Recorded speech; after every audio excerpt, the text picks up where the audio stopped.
Asanteni sana, and thank you very much for your comments and your words of encouragement.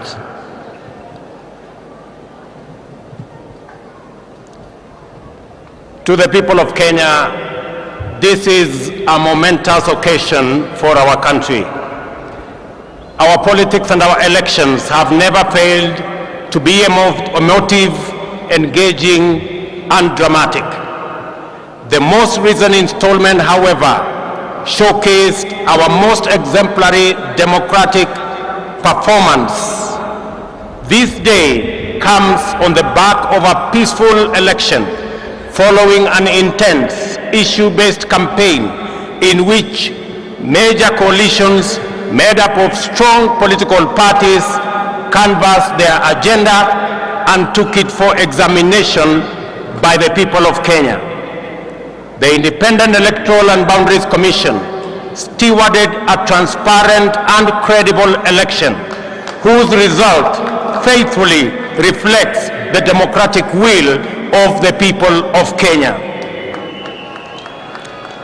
Dissatisfied parties exercised their right to petition before the Supreme Court, whose proceedings and determination not only gave comfort to the doubtful, but also restored faith in our electoral and judicial institutions. Many countries aspire to have moments like this, and we as Kenyans should not take ours for granted. This is the third election under the Constitution of Kenya 2010 and the second peaceful transition. We have had a robust conversation about this moment and what it demands of us, and we have sought to answer the question whether this is a constitutional moment or an economic moment. In this process, we have demonstrated the maturity of our democracy, the robustness of our institutions, and the resilience of the Kenyan people. My competitors and I mobilized vigorously to offer the citizens of Kenya the most appealing agenda as well as the best roadmap to achieving it. I remain firm in the conviction that all sides in the last election did their best to present a pathway to actualize the people's aspirations. The just concluded election was a choice between competing ideas towards the Kenya we want. Elections and democracy entail unifying competition, not divisive rivalry. The performance of our security services, the performance of the IEBC and the judiciary was put to severe test. By and large, these institutions lived up to our expectations. We can only aspire to do better in future, and I give my undertaking that my administration shall work to ensure that the bar is raised even higher for the next general elections. A significant dividend of our electoral and democratic process is the tremendous achievement we made in breaking the glass ceiling by enhancing the participation of women in leadership. 7 women were elected as governors, up from 3 in the last election. 29 women were elected as members of the National Assembly, up from 23 in 2017. 7 women deputy governors and 3 women senators were elected as well. It is very clear that this election had many winners, far exceeding those who were actually elected. By far,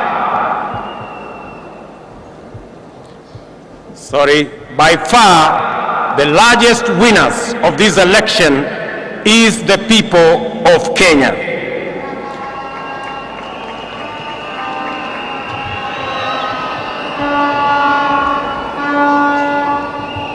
We have done well as a nation. We have blazed the trail in an increasingly challenging environment where democracy is consistently on trial. We have come a long way in our nation's journey to freedom, and going by our most recent performance in these elections, we conclude in confidence that we are almost home. Allow me, ladies and gentlemen, to single out the Independent Electoral and Boundaries Commission for special commendation for the courage to do the right thing under exceptionally challenging circumstances.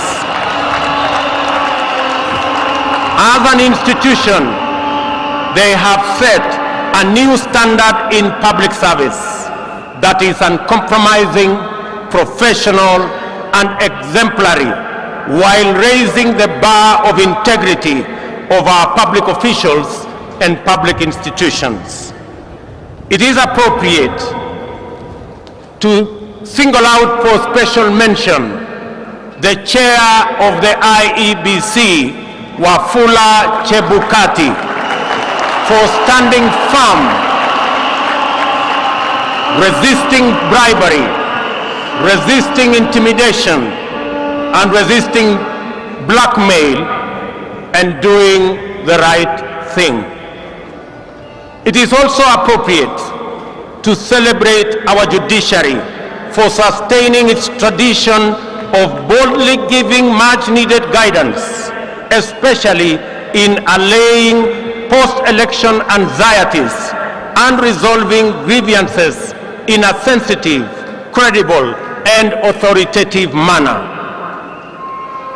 Judiciary's articulation of the aspirations and standards enshrined in the Constitution has deepened our democracy and institutionalized our rule of law. Our judiciary is now, without a doubt, Kenya's biggest constitutional dividend. The judiciary has successfully arbitrated 3 election disputes and defended the nation on our Constitution. Our judiciary has demonstrated transparency in its proceedings and decision-making, thereby consolidating its independence, authority, and legitimacy. I also take this opportunity to say a special word of appreciation to our security services for a commendable job at a critical moment in our nation. Their services and heroic sacrifices they have made beyond the call of duty has kept our nation safe. I am aware that our uniformed services effectively resisted concerted attempts to foment unrest and subvert the will of the people. My special commendation also goes to all our candidates who contested various positions. Their participation enhanced competition and enriched public debate that underpins democratic choice. Special recognition goes to my worthy competitor and friend, the Honorable Raila Amolo Odinga, and his running mate, the Honorable Martha Wangari Karua, and all the other candidates who mounted a vigorous and determined campaign. I assure them that their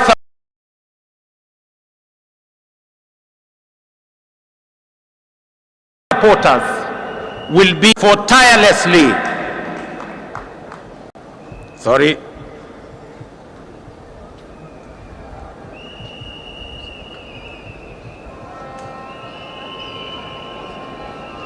Very good. Very good. Our special gratitude also goes to millions of Kenyans in the Hustler movement for tirelessly mobilizing for the campaign and executing a historic revolutionary feat, perhaps as great as the daring exploits of our legendary freedom fighters. This includes all our campaign volunteers, agents, mobilizers, and those who contributed whatever they could in whatever form to keep the movement going. I also appreciate our religious community and institutions for their support, their prayers, and encouragement. I commend the church in particular, and in equal measure the Islamic religious leadership for their considerable support to us and our campaign.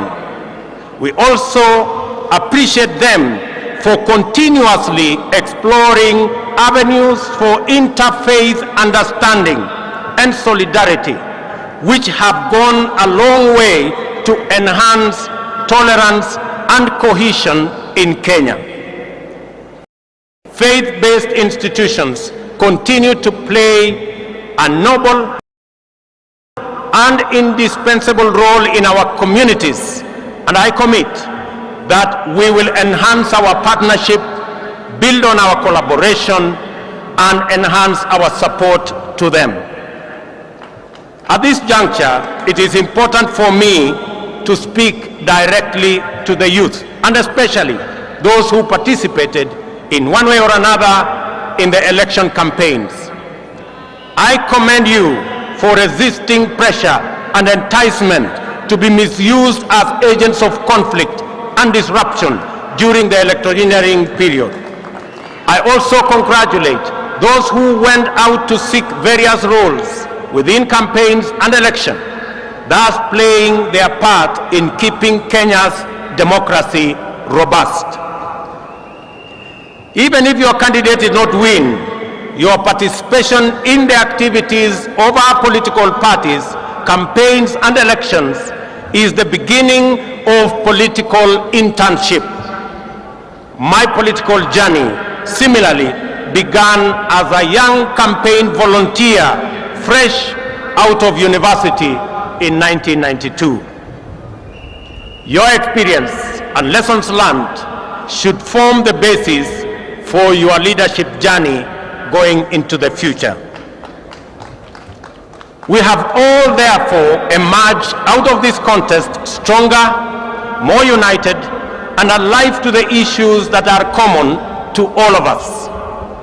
We should remain conscious that we have all been elected to work together in ensuring that our children go to school, our people have food and decent health care, and our young people have jobs, and our workers have dignified livelihoods. For we believe strongly that every hustle matters. Dreams and ambitions live in the hearts of Kenyans who struggle daily against daunting odds, often with nothing except stubborn hope. Some succeed, others fail, while others also do not even get a decent chance. Before the nation and the world today, I stand with great humility and profound joy as a living testimony that with faith in God, willingness to work hard, and a commitment to a vision, dreams can become reality in the fullness of time. I promise to throw open every door of opportunity and to keep every door open until success stories become the norm rather than the exception, and urge all other leaders to do the same so that we can together expand opportunity and chance for many of our citizens. Ladies and gentlemen, we should consolidate our success in the just concluded elections and enhance the capacity and performance of our governance institutions. The innovative deployment of technology to secure election results has been the Electoral Commission's pioneering breakthrough. Going forward, we will support the IEBC's institutional capacity so as to expand the deployment of technology to cover all elections, from those of MCA to those of the President. I also believe that there is tremendous opportunity for IEBC to support electoral processes in our political parties as part of the broader democratic development. To consolidate the place of the judiciary in our constitutional and democratic dispensation, while we cement the place of Kenya as a country anchored on democracy and the rule of law. Our campaign for financial independence of the judiciary has paid off with the implementation of the Judiciary Fund on July 1 this year. My administration will scale up the budgetary allocation to the judiciary by an additional 3 billion shillings annually for the next 5 years.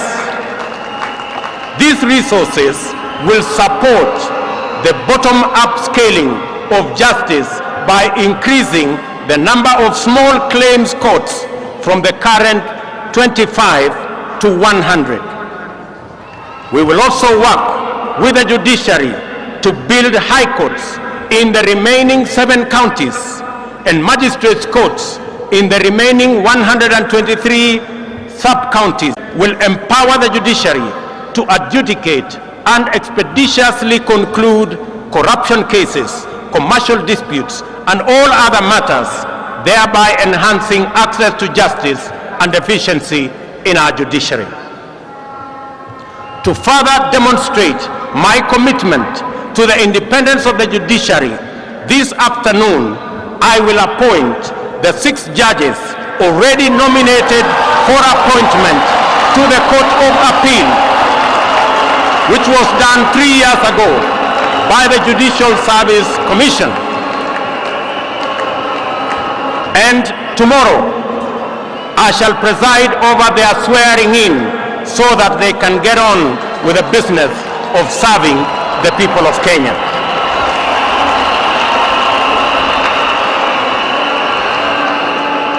As required by Article 245 of the Constitution, the Inspector General of Police is mandated to exercise independent command over the National Police Service. The service's operational autonomy, however, has been undermined by the continued financial dependence on the office of the President. This situation is going to change. As I address you,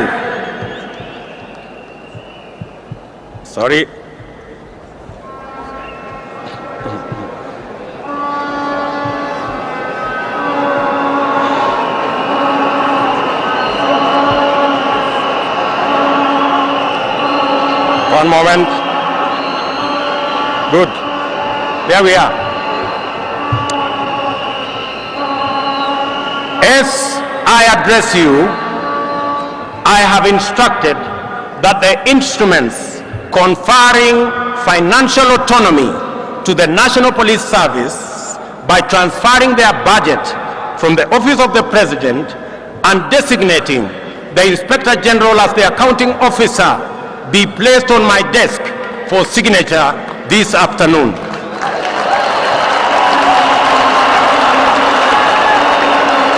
Financial independence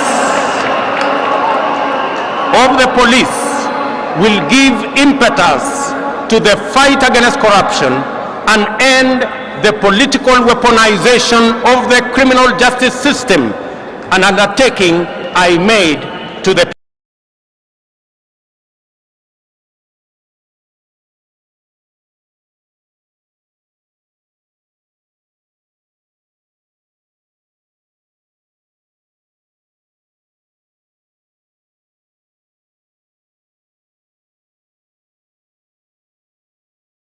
people of Kenya. I understand. I assure all public officers that my administration will respect their professional service, and no public servant, even chiefs and their assistants, will be required to run political errands for any political party or formation.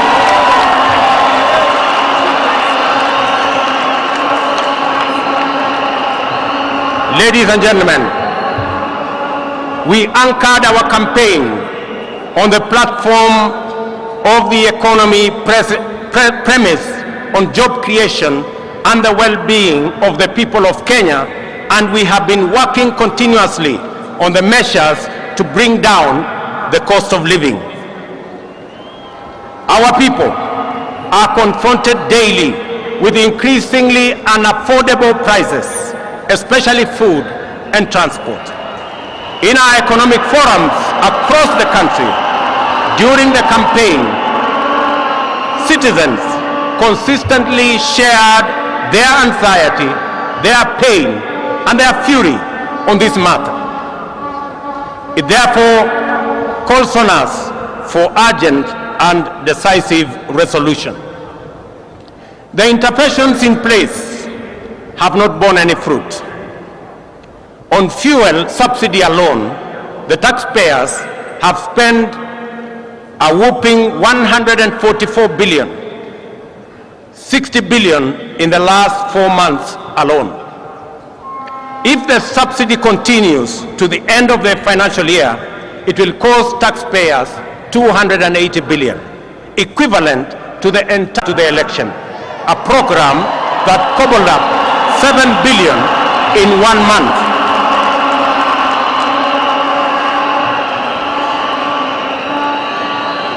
In addition to being very costly, consumption subsidy interventions are prone to abuse. They distort markets and create uncertainty, including artificial shortages of the very products they seek to subsidize. The cost of living challenges are related in our respectful submission to production. Our strategy to bring down the cost of living is predicated on empowering producers. The forecast for maize harvest this year is below 30 million bags against a normal production of 40 million bags. The main cause of the decline in production is the high cost of farm inputs. Our priority intervention, therefore, is to make fertilizer, good quality seed, and other agricultural inputs affordable and available. For the short rains, we have already made arrangements to make 1.4 million bags of fertilizer available at Kenya shillings 3,500 for a 50 kilogram bag, down from the current 6,500. This fertilizer will be available from next week. I appeal to county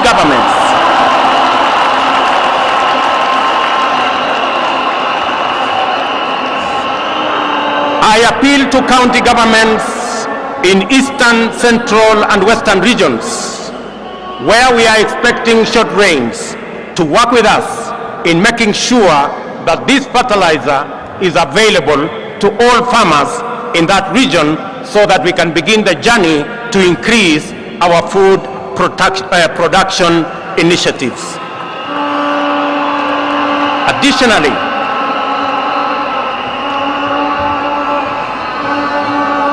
Additionally, to cushion tea farmers, we have made arrangements with KTDA to immediately supply tea farmers with fertilizer at 3,500 shillings, down from Kenya shillings 5,600.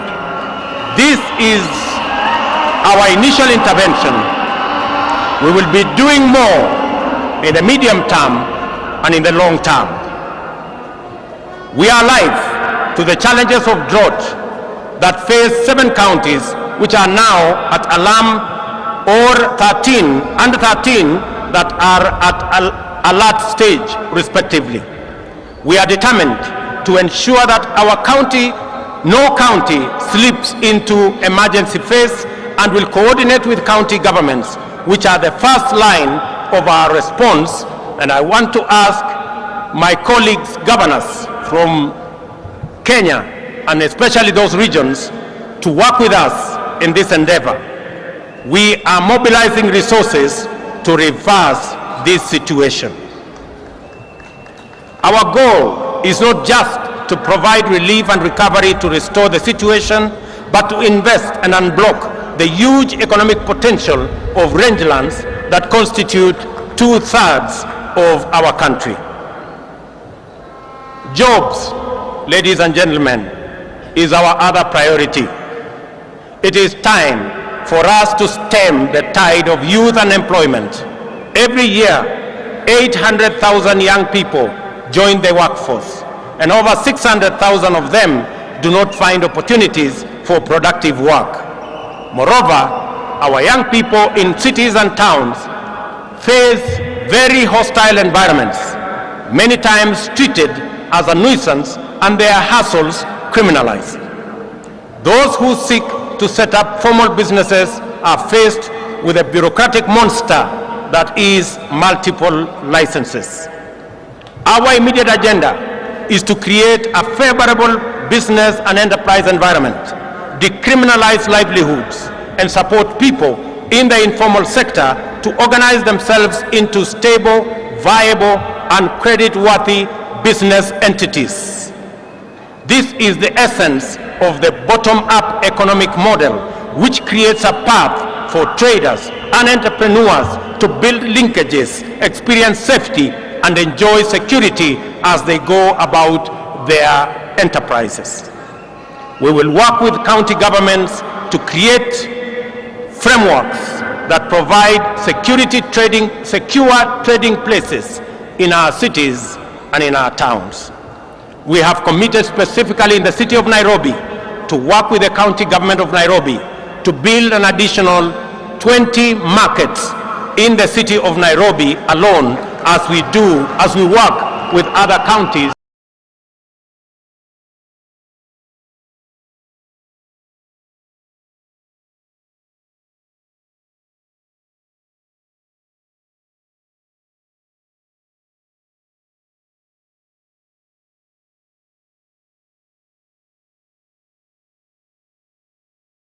to achieve their plans.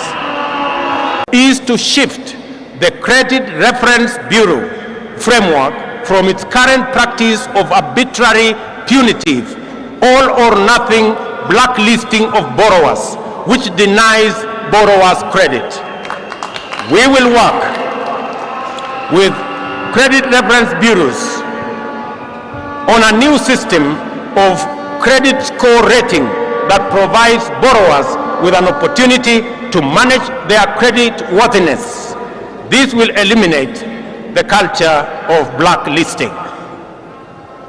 In our engagements, traders also complain about the onerous burden involved in cash transactions exceeding 1 million. Many have reverted to storing money under their mattresses at great risk, which is clearly not the intention of the anti-money laundering regulations. While we remain fully committed to mitigating this risk, we believe that there is scope to make compliance.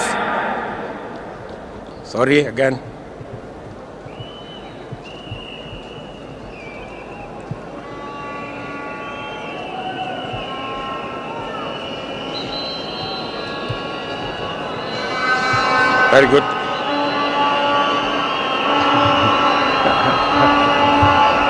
While we remain fully committed to mitigating this risk, we believe there is scope to make compliance less burdensome on genuine business transactions. I have been assured by the central bank that work is ongoing on how to ease this burden without compromising the security of our financial system. Shortly, I will be announcing to the country what we have agreed with the central bank so that Kenyans can go ahead and facilitate their transactions without unnecessary impediments.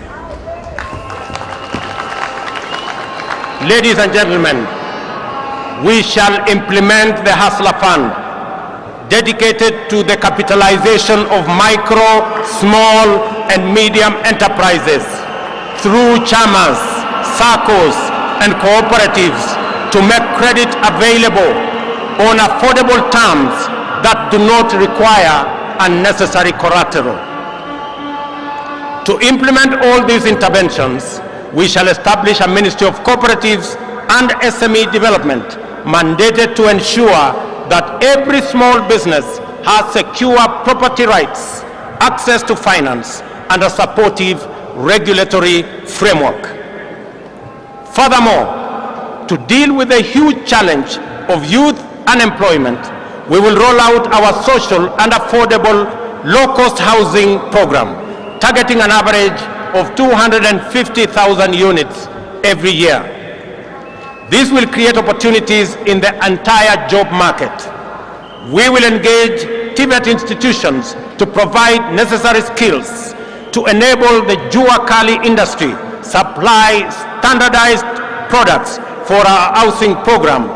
We will leverage on our competitive advantage in the leather and textile industry to roll out our labor-intensive agro-processing industrialization program. This will start in Naivasha Industrial Park and Dongo Kundu Industrial Park.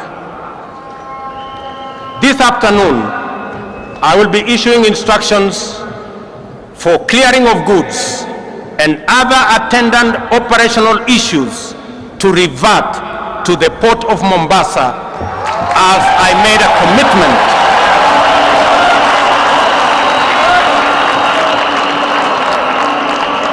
to Kenyans. This will restore thousands of jobs in the city of Mombasa. Ladies and gentlemen, we must stabilize our public finances. This year, we will spend 60% of our revenues to service our debt. We are faced with Kenya shillings 60 billion in pending bills for goods and services supplied to government. Clearly, we are living beyond our means. This situation must be corrected. I am aware that many individuals, families, and their businesses have been driven to ruin and forced to shut down over government unpaid bills. We shall give priority to the expeditious resolution of our pending bills so that the government can meet its obligation and facilitate better economic performance. In the coming weeks, we shall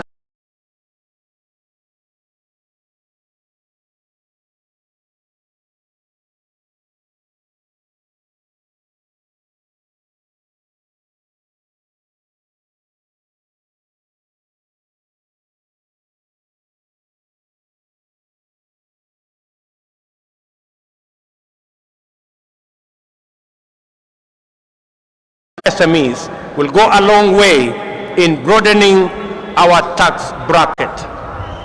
We will make KRA more professional, efficient, responsive, and people-friendly. I urge taxpayers to respond by undertaking their patriotic duty and pay their taxes. In furtherance to this, oversight institutions such as the Auditor General and the Controller of Budget will be adequately funded to execute their mandates. On the matter of gender parity, I am committed to the two-thirds gender rule as enshrined in our Constitution. We will work with Parliament to fast-track various legislative proposals and establish a framework that will resolve this matter expeditiously, as I promised in our manifesto. The participation of women in our governance does not make us lesser, it makes us greater. And their role can no longer be nominal, it must be substantive. Ladies and gentlemen, our health agenda is premised on fundamental reform in the way health is financed and provided. We shall reform the National Insurance Fund to make it a social health insurance provider, improve procurement of medical supplies, deploy an integrated state-of-the-art health information system, and most importantly, provide adequate human resources at all levels, people's income. There is a robust conversation, ladies and gentlemen, in the country on education, and in particular, the implementation of CBC curriculum. Public participation is critical in this matter. I will establish an education reform task force in the presidency, which will be launched in the coming weeks. It will collect views from all players in line with the constitutional demand of public participation, and we are particularly alive to the anxieties of parents on the twin transition of the last 844 class and the first CBC class in January next year. I assure all that there will be a solution to the matter before then.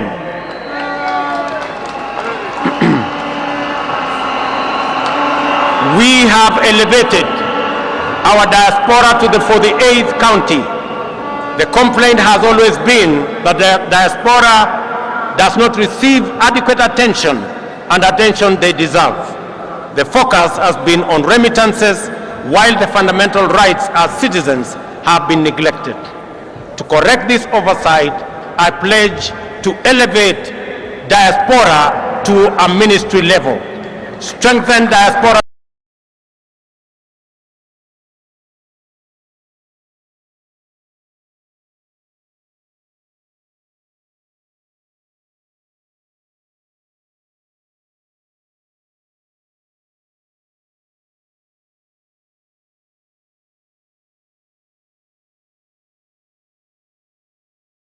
options.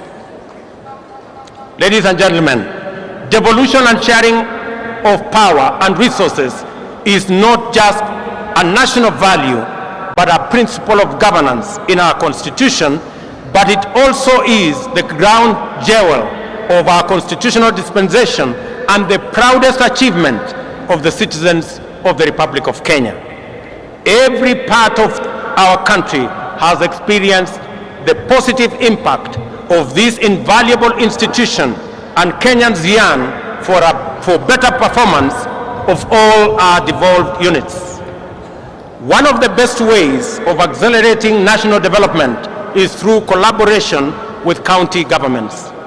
As Deputy President, I witnessed firsthand the tremendous potential of intergovernmental synergy and look forward to scaling up our capacity to harness these bountiful possibilities. Because of this realization, I have no hesitation in accelerating the transfer of outstanding functions to counties together with the attendant resources. To promote budget efficiency and minimize disruptions and delays in devolved service delivery, my administration commits to take necessary measures to secure the timely disbursement of revenues allocated to county governments. The success of devolution depends on sound intergovernmental relations. There is a template which incorporates lessons from successes as well as failures in past engagements, and we stand a stronger chance of making devolution work better. Kenya will continue, ladies and gentlemen, to be a dedicated partner to peace, security, and prosperity of East Africa region. We look forward to deepening our integration. We welcome our newest member, the DRC, whose entry now extends our region from the Indian Ocean to the Atlantic. Kenya is fully committed to the implementation of the East African Community Treaty and its protocols of free movement of people, goods, and services.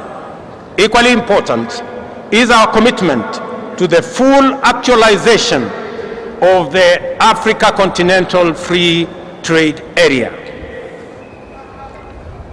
Ladies and gentlemen, Kenya will continue playing its role in international diplomacy at the bilateral and multilateral levels, appreciating that we are host to major international agencies, including the United Nations.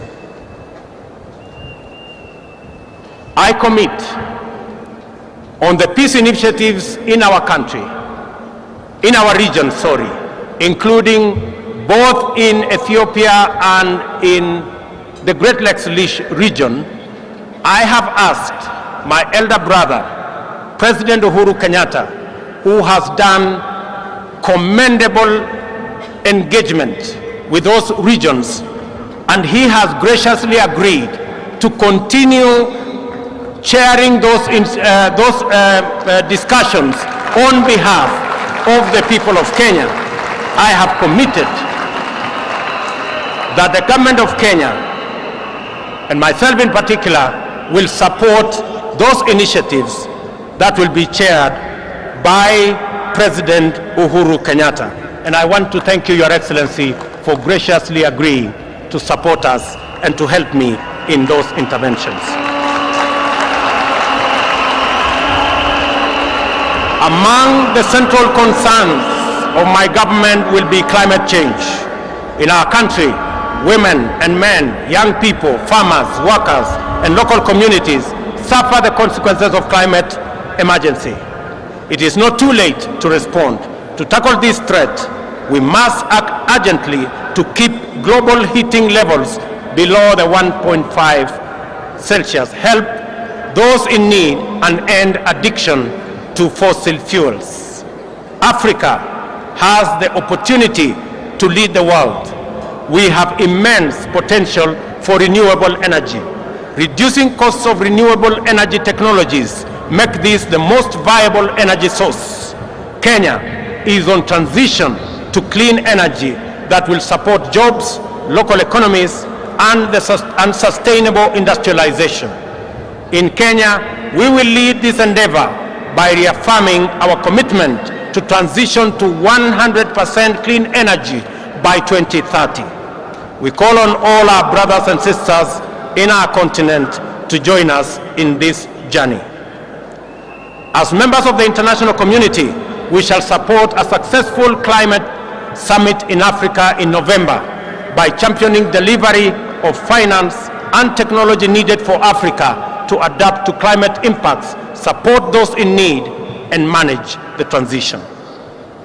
My administration is ready to work with global partners to fight pandemics and other health emergencies. We are also committed to promoting Kenya's vigilance and efficacy in responding to emerging public health challenges. We stand ready to play our role in the collective effort to keep the public safe. I call upon countries that have developed vaccines to make them available to us. Ladies and gentlemen, my government commits to create a business-friendly environment, eradicate barriers that hamper business development and growth, and make Kenya one of the most compelling and attractive business destinations. We are an open, democratic society founded on freedom and justice. We take pride in receiving visitors and offering them our legendary hospitality. Kenya is a land of immense natural beauty and unforgettable delights. Ladies and gentlemen, I stand here on my day one as president. I make a commitment that in the days ahead, I will make pronouncements that are going to better define the trajectory of my administration. I promise to make every Kenyan proud and to ensure the economic well-being of all of us. Without exception, ladies and gentlemen, I want to thank you for being patient with us, and I want to commit that I will work hard for all the people of Kenya, irrespective of who or how they voted. I also promise to work with all the leaders, young and old, present, retired, and coming, so that we can build one nation and harness every talent, every effort, all energies in driving our republic forward. I make my commitment to all those who have served in government that their place in our nation will be secured. To our friends in our region, in Kenya, you have a reliable partner, and we look forward to building on the success of the leaders who came ahead of us. God bless you. God bless Kenya. May the very good Lord bless all of us. Asanteni sana na Mungu awabariki. Tusimame sote kwa wimbo wa taifa. Niombe tutulie kwa wimbo wa taifa, na baada ya wimbo wa taifa nitaomba sote tubaki tumesketi kwenye dais.